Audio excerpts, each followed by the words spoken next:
Prabowo. Yang menjadi beban politiknya itu adalah soal dua hal. Harus ditunjukkan kepada publik soal bagaimana skenario untuk menyelesaikan bagaimana persoalan hutang. Yang ingin disampaikan oleh publik itu jangan sampai uang rakyat digunakan untuk pakai hutang ini. Yang mesti bertanggung jawab itu adalah mereka yang kemarin bikin proyek terkait dengan kereta cepat. Wah, itu aja urusannya. Kalau rakyat dilibatkan, ini akan panjang kali lebar diskusinya. Bang Ferdinand, jadi menurut Abang sendiri proyek UUS ini adalah beban dan bom waktu ekonomi politik Jokowi untuk Prabowo? Betul sekali. Kenapa? Karena meskipun ya teman-teman ini pendukungnya Pak Jokowi mengatakan ini bisnis to bisnis, tidak ada masalah, tidak melibatkan APBN. Faktanya hari ini Republik yang namanya Indonesia ribut dengan WUS karena utangnya besar dan tentu akan menjadi beban bagi pemerintahan Pak Prabowo. Tidak bisa tidak. Biar bagaimanapun pasti akan beban. Meskipun dikatakan ini Danantara yang ngurus, Danantara ini kan BUMN bukan pakai APBN. Emangnya uang Danantara itu uangnya siapa? Kan itu juga uang negara, uang rakyat. Kalau ini hanya dipergunakan untuk membayar utang-utang BUMN, kapan lagi Danantara itu berfungsi untuk membiayai kebutuhan-kebutuhan mendasar masyarakat kita? Kan itu yang paling penting. Karena apa? Jadi harus diakui bahwa memang ini kan kegagalan seorang Jokowi untuk menetapkan skala prioritas pembangunan di negara kita. Bahwa kereta cepat UUS ini memang belum waktunya. Tetapi karena sudah ada, oke lah, kita harus jaga sekarang. Tetapi bagi saya ini adalah sebuah kegagalan berpikir dari seorang pemimpin yang gagal menetapkan skala prioritas. Karena ini masih banyak sebetulnya skala-skala prioritas yang harus dibangun selain WUS. Kalau soal transportasi massal, kebutuhan mendasar, bukan WUS jawabannya. Masih banyak transportasi yang kita harus perbaharui, harus kita tingkatkan, tetapi bukan WUS. Nah, sekarang ini akan menjadi beban bangsa. Meskipun katanya renegosiasi, restrukturisasi sampai 60 tahun. Saya bingung nanti kalau contohnya anak-anak ini 2 tahun lagi menikah punya anak, anaknya udah kakek-kakek, nenek-nenek, nggak lunas-lunas barang ini persoalannya. Dan kalaupun misalnya Danantara nanti mengiyakan, kan toh 2T dari total dividen 80T cukup kan harusnya? Saya pikir gini, kalau perhitungannya gini, pokoknya saja kan sudah harus dicicil 2 triliun setahun kalau itu 60 tahun. Bunganya belum lagi. Bunganya juga kan kalau tidak salah sekarang itu sekitar 2% setahun. Kalau 2% setahun itu kan juga artinya sekitar 2 triliun. Artinya ada kewajiban pokok dan bunga itu sekitar 4 triliun setahun. Nah ini kan tidak akan mencukupi. Tetap saja kalau Danantara mencoba mensuplai, membantu 2 triliun setahun, 2 triliun lagi kereta cepat ini sepertinya belum akan sanggup menyediakan itu setiap tahun. Karena apa? Fakta sekarang kereta UUS ini kan hanya mengangkut sedikit orang. Kalau tadi sampaikan Bang Andi Aswamini sudah 12 juta, faktanya juga 12 juta itu kan masih membuat tekor kereta cepat Indonesia. Jadi itu bukan jawaban, jangan dilihat 12 juta itu besar. Seharusnya kan bukan 12 juta kalau mampu menutupi, harusnya 30 juta. Nah ini kan ada kerugian yang harus ditanggung oleh Danantara dan ditanggung kereta cepat. Dan saya yakin kereta api Indonesia tidak akan mampu menutupi 2 triliun itu setiap tahun. Dan ini akan terus menjadi beban dan akan menjadi bom waktu yang satu saat akan menjadi masalah. Itulah pemikiran orang yang sangat pesimis terhadap kemampuan. Kita bicara fakta, bukan bicara pesimisme. Anda itu jangan bicara halusinasi. Pembicaraannya semua bersifatnya apa? Dia tidak bedakan optimisme dengan halusinasi. Anda sudah mengatakan bahwa Danantara ini tidak fine-fine aja untuk masalah ini karena ini bisnis to bisnis. Sudah dijelaskan oleh Komisi 6. Faktanya sekarang tidak fine-fine aja Bang. Yang masalahnya adalah dia sendiri karena dia nggak pernah nyobain WUS. Jadi dia ngomong seperti itu gitu. Tidak tahu manfaatnya WUS itu. Ini yang masalah kan. Coba ini. Kalau kita tanyakan, coba teman-teman tanyakan. Teman-teman udah yang pernah pakai WUS? Pasti ada yang pernah pakai WUS. Tapi yang kedua sudah sampai tidak perlu tinggal di Bandung gitu kalau kita punya keperluan yang mendadak, bisa pulang juga sore hari. Dan yang menarik ya, begini, saya waktu ke Malaysia, ke Kuala Lumpur, saya ketemu dengan teman-teman, mereka bilang, saya bangga sebagai orang Indonesia, karena saya banyak ditanyai teman-teman saya, orang Malaysia, bahwa Indonesia hebat sudah mempunyai kereta cepat. Padahal kami dari Jakarta, Singapura ke Kuala Lumpur, itu tidak pernah terwujudkan, padahal sudah ada secara on paper. Artinya apa yang dilakukan oleh kita, ini ada selangkah lebih maju di negara ASEAN ini. Artinya pemerintah Malaysia itu sudah benar tidak melakukan itu. Dan kalau kita lihat, kenapa? Ya, karena Malaysia masalahnya adalah di sini untuk mensubsidi, bagaimana kita memikirkan bahwasanya dengan adanya WUS ini, dengan adanya stasiun-stasiun yang nanti dibangun sampai Surabaya pada rencana awal itu akan menimbulkan perekonomian di daerah yang dilalui WUS itu, daerah-daerah kalau stasiun Jakarta itu, Surabaya ini tumbuhlah masih Jakarta ekonomi Bandung. baru, Emang sehingga Jakarta Bandung akan beberapa stasiun. membuat bangsa Anda ini jangan melakukan substansi masalah dengan terutama cerita-cerita untuk masa depan. konektivitas di Pulau Saya Jawa itu sampaikan, akan jangan cerita akan halusinasi diwujudkan dengan terus jelas. Anda sampaikan itu sebagai optimisme. Ya, memang Bedakan orang berisik kayak halusinasi begini dengan nih. optimisme. Orang pesimis kayak begini. Kita nih. bicara fakta. Kalau yang kita bicara optimis, dan itu kenyataan, Optimisme itu atau hitungannya halusinasi? sudah Oke, ada. baik. Saya coba minta pandangan berbeda. Faktanya sekarang Indonesia mimpi buruk karena WUS. Oke, saya coba minta pandangan dari Mas Adi. Mas Adi, menurut Anda sendiri, ini adalah masalah beban ekonomi politik Jokowi ke Prabowo atau enggak? Proyek WUS. Saya harus ngomong apa ini? Ya, ngomong jujur. Gitu ya. Kalau mau jujur sebenarnya bicara WUS itu tidak ada bantahan apapun, enak. Butuh waktu 38 menit lah untuk Jakarta Bandung, Bandung Jakarta. Yang ramai soal WUS itu kan dua hal sih sebenarnya. Pertama soal adanya pengakuan ataupun temuan misalnya seperti yang disampaikan oleh Pak Mahfud MD soal adanya dugaan markup. Ya tinggal tindak lanjuti aja. Apakah betul ada dugaan yang mengarah ke situ? Ya. Yang kedua yang ramai dari WUS itu adalah soal hutang yang harus ditanggung oleh negara kita.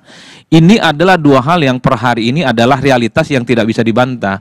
Kalau ditarik ke belakang, apakah WUS itu ataupun tidak, itu adalah perdebatan 2016. Ya. Waktu awal-awal memang WUS itu diganti. Saya ingat persis, begitu banyak resistensi, begitu banyak penolakan terkait dengan WUS. Misalnya, untuk apa WUS? Ini kan dikhawatirkan akan misalnya mematikan kereta api Parahyangan yang memang day to day dipakai oleh orang Jakarta Bandung untuk bolak-balik. Atau ngapain ke Bandung harus pakai WUS kalau memang sekarang tolnya sudah bagus.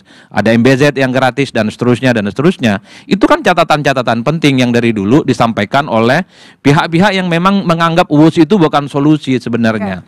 Tapi kan pada saat yang bersamaan kita tidak bisa menutup mata. Proyek ini sudah jadi. Tidak bisa kita setback Proyek ke sudah belakang. jadi, tapi jadi beban politik nggak Nah, untuk Prabowo? yang menjadi beban politiknya itu adalah soal dua hal. Harus ditunjukkan kepada publik soal bagaimana skenario untuk menyelesaikan bagaimana persoalan hutang. Yang ingin disampaikan oleh publik itu jangan sampai uang rakyat digunakan untuk pakai hutang ini. Yang Rakyat mesti pun nggak setuju bertanggung pakai jawab APBN. itu adalah mereka yang kemarin bikin proyek terkait dengan kereta cepat. Wah, itu aja urusannya. Kalau rakyat dilibatkan, ini akan panjang kali lebar diskusinya. Oke. Itulah yang saya sebut sebagai beban ini akan selesai kalau clear ada solusi yang kemudian diberikan. Tapi kalau per hari ini misalnya pemerintah telah mengutus dan memberikan tanggung jawab kepada 3 menteri, kira-kira begitu cari solusi. Saya kok rasa-rasanya nggak ada solusi untuk bayar ini. Solusinya memang harus pakai APBN dan itu harus pakai duit negara. Kecuali Komisi 6 ada solusi, saya nggak tahu. Oke. Tapi saya orang awam di bidang ekonomi, kok rasa-rasanya bayar hutang WUS yang 2 triliun per tahun, non APBN itu gelap gulita bagi saya. Cara membayangkannya seperti apa? Oke, sebelum Itulah saya yang ke- saya kira dua hal yang mesti harus clear. Oke. Apakah ini menjadi beban? Ya tentu menjadi beban. Solusinya adalah bagaimana kita mencari jalan keluar yang terbaik. Bagi saya di situ aja sih kuncinya. Oke, sebelum saya ke Mas Nando untuk konfirmasi solusi yang bisa diberikan, saya ke Pak Ferry. Pak Ferry, dalam hitung-hitungan ekonomi, WUS lebih banyak nguntunginnya atau lebih banyak untuk beban ekonominya? Gini, proyek-proyek seperti WUS ini sebetulnya ada 2 target yang harus kita pertimbangkan.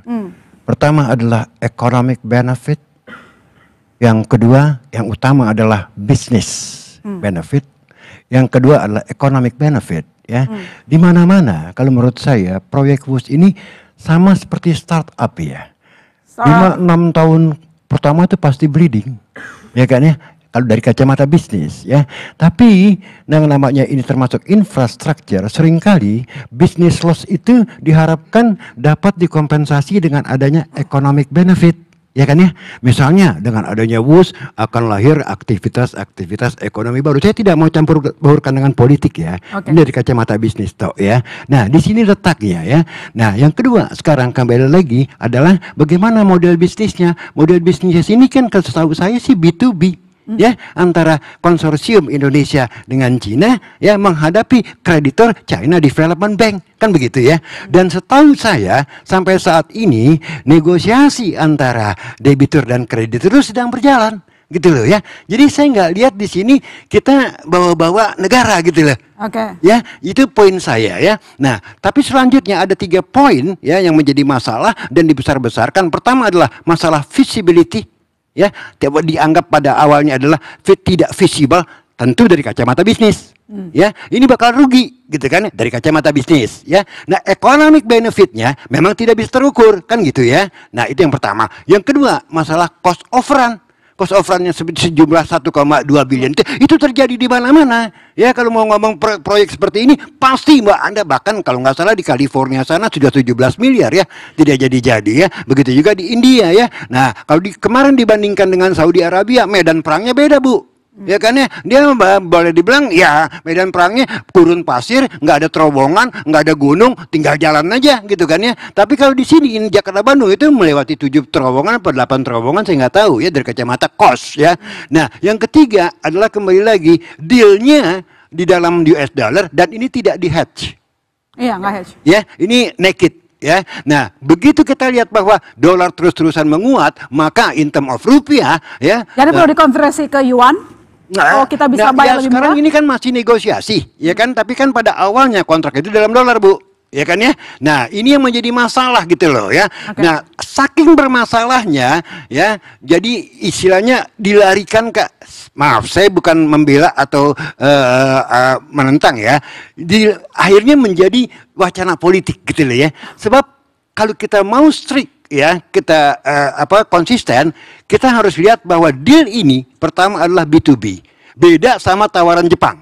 Kalau tawaran Jepang pada waktu itu adalah Jepang memberikan loan kepada government untuk membangun WUS ini gitu loh. Tapi dengan Cina kembali lagi tidak kepada government ya, tapi B2B. Oleh karena itu saya bingung juga pada waktu Pak Purbaya mengatakan tidak, saya tidak akan menggunakan APBN. Loh, memang tidak ada alasan untuk menggunakan APBN. Sebab juga sekarang selama ini masih dalam restrukturisasi ya. Nah, restrukturisasi tadi restrukturisasi tadi jangan lupa loh ya, ada grace period itu sampai 2029. Ya kan, ini sekarang kita masih bayar bunganya saja ya. Nah, sekarang untuk mengukur berapa besar kerugiannya, tunggu dulu restrukturisasinya sampai di mana. Oke, baik, saya nggak bisa kita langsung mengambil konklusi. Baik, Mas Nando, ini banyak yang rela kalau APBN bayar utang proyek WUS seperti dibilang tadi Mas Adi maupun Pak Ferry. Dari Anda sendiri berarti gimana? Memang bukan APBN. Memang bukan, tapi sekarang gimana? Dan tidak akan APBN. Ini Dan antara udah oke belum sih? Sampai sekarang saya nggak lihat tuh baca ada statement tegas bahwa oke, nanti dan antara ambil Allah. Belum. Dan antara itu bukan oke dan oke, itu wajib bagi dia untuk selesaikan ini. Oh gitu, Iya harus dong, ikut kan, aja. Dia adalah holding dari perusahaan ini. Holding itu ibaratkan bapak untuk ke anak gitu. Jadi anaknya lagi sakit, bapak bertanggung jawab atas sakitnya anak-anak ini. Gitu. Jadi mereka bukan masalah oke nggak oke, itu wajib hukumnya dia untuk. Tapi Pak Heron tadi setuju tuh kalau misalnya harus pakai APBN, it's okay. Nah itu kan ya. Ini saya pun juga kan ini pendapat pribadi saya gitu kan. Saya kan juga termasuk dalam pembentukan dan antara gitu kan. Mereka kan holding gitu. Kalau Pak Herman Heron kemarin tadi ngomong kayak gitu mungkin pendapat pribadinya dia kan. Dan ini kan juga belum diputuskan gitu kan. Ini kan masih tadi Pak Ferry juga menyatakan kan ini kan masih proses negosiasi gitu kan ya. Intinya adalah ini kan kita ada mendapatkan sebuah masalah yang kita harus selesaikan gitu loh. Dan ini bukan masalah yang pertama dan yang terakhir.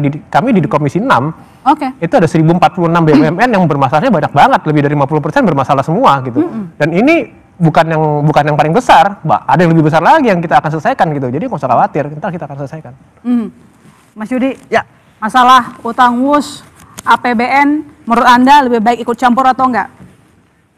Kalau ada korupsi bisa disidik nggak sih sebenarnya? Loh, kan KPK sudah melakukan penyelidikan, Mbak. Ketika KPK sudah masuk ke penyelidikan, berarti kan ada dua hal yang sangat penting di sana. Pertama, bahwa pelakunya adalah penyelenggara negara. Ya, kemudian yang kedua, ada diduga kerugian keuangan negara. Apalagi secara tegas KPK menyatakan ada markup, ya, ada markup di dalam proyek kereta api cepat. Tapi yang saya tidak happy, ya, adalah bahwa 10 bulan ini KPK seperti going nowhere gitu ya. 10 bulan kan waktu yang lama gitu ya, waktu yang panjang. Ketika kemudian KPK menemukan sebatas markup ya, bagi saya itu kan terlalu kecil ya untuk kemudian sekelas KPK. Padahal ketika dalam proses penyelidikan yang ditelusuri kan mulai dari proses perencanaan, pembiayaan, pekerjaan, pengadaan, baik yang material, ya lahan misalnya, otomotif maupun non material misalnya elektrik, dan kemudian yang terakhir adalah prosesnya yang kemudian ada rugi. Apakah rugi itu memang rugi karena bisnis atau memang rugi ada beberapa item-item yang di markup. Tapi bagi saya sih ini sih sebenarnya adalah pintu masuk saja gitu ya. Nah, ini kan masalahnya KPK mengumumkan bahwa mereka telah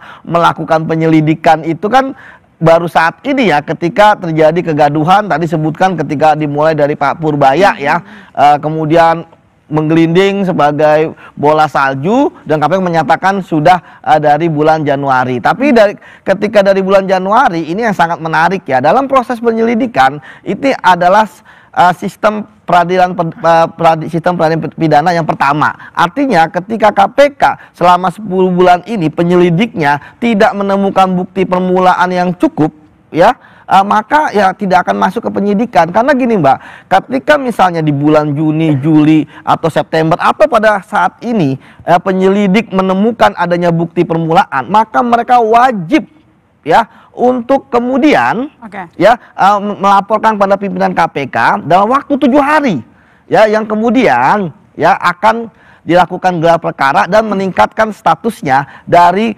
penyelidikan ke penyidikan. Namun tapi memang yang menarik ya, KPK dalam penyelidikan ini kalau memang tidak menemukan ya artinya kasus tidak ada kasus, bisa dihentikan oleh KPK. Seperti itu Mbak. Jadi ini penyelidikan ini memang bermata dua memang. Bagi pihak yang ingin ada di kasus korupsi, wah siapa tahu nih ada korupsi. Tetapi bagi pihak sebelahnya ya, ketika memang KPK belum ada bukti permulaan ya nggak akan naik ke penyidikan dan bisa dihentikan.